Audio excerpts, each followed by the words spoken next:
Harrowfield was a town barely noticeable on any map, surrounded by dense forests where the morning fog never fully lifted from the ground. By day, it looked ordinary enough. Cracked asphalt, rusted signs, rows of identical houses, people wearing the same familiar faces. But that sameness was the town's most unsettling trait. In Harrowfield, the more everyone resembled one another, the stronger the feeling grew that no one was truly known. When people looked into each other's eyes, they sensed something missing, though they could never name what it was.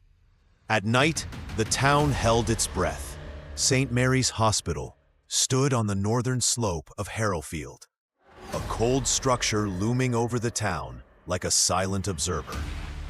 With its gray concrete walls, narrow windows, and metallic echoes reverberating through its halls, it seemed less like a building and more like a living organism.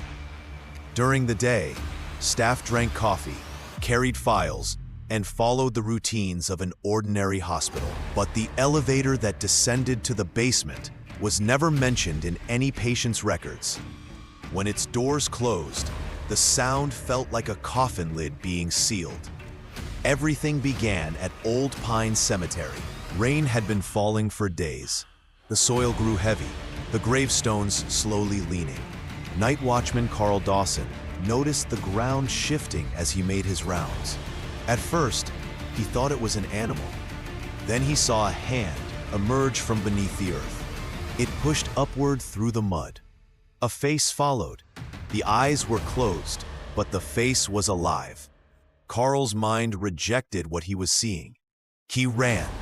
He never looked back.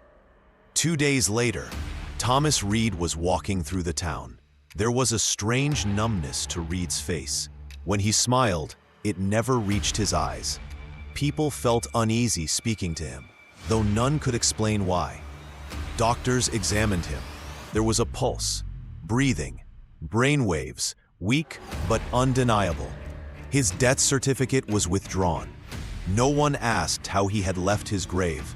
Asking felt too much like inviting the truth in. Then others returned.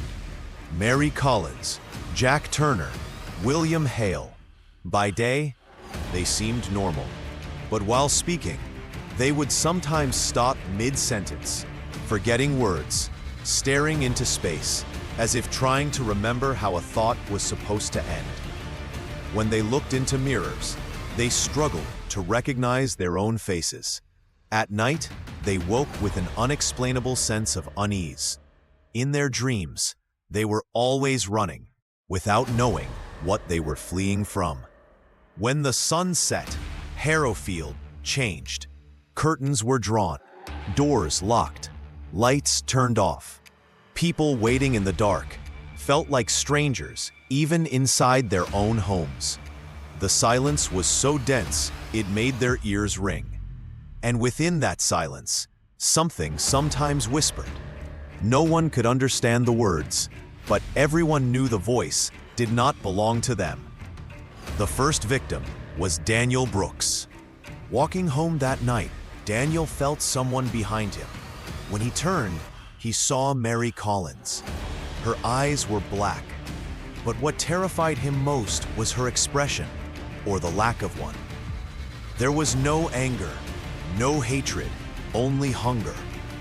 When Mary attacked, Daniel tried to scream, but his voice abandoned him. As her hands dug into his face, Daniel didn't think about dying. He thought about being forgotten. That thought was more painful than anything else. By morning, Daniel was dead. Mary Collins woke up in her own bed. She looked into the mirror. There was a dull ache in her neck. She didn't know why. When she later learned that Daniel had died, an unexplainable emptiness settled inside her. Not guilt, something closer to absence. From that day on, nights were forbidden in Harrowfield. But rules did nothing to stop fear. People became afraid of being alone at night. Even in the same room, they distrusted one another. Those who had returned were strangers, not only to others, but sometimes to themselves. People stopped looking into mirrors after dark. Some had noticed their reflections moving a few seconds too late. In the basement of St. Mary's Hospital, Project Lazarus was underway. As Evelyn Moore read through the experiment logs, she realized how fragile the human brain truly was.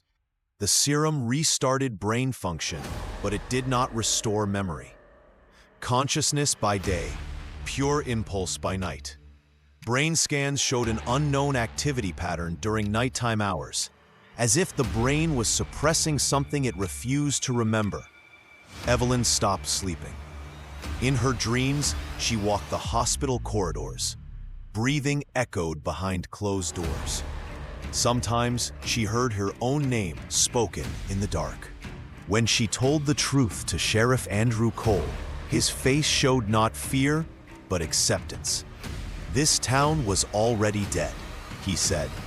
"We just made it move." That night, Evelyn Moore disappeared. In the weeks that followed, attacks increased. But the real change was in the living. People no longer feared only the night, but the day as well. When they looked at the returned, they wondered if one morning they might wake up the same way.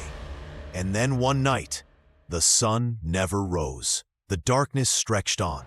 Hours passed, but morning never came. The returned did not change back. Primitive urges were fully unleashed. People were torn apart in their hiding places. Some, before dying, saw their attackers crying.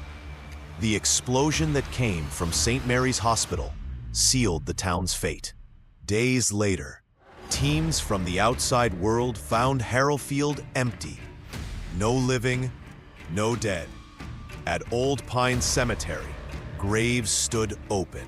Coffins lay empty. But the most terrifying detail was that some graves had never been disturbed.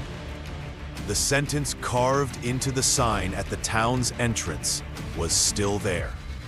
Locking your door at night is not enough, because some things wake up from inside the human soul.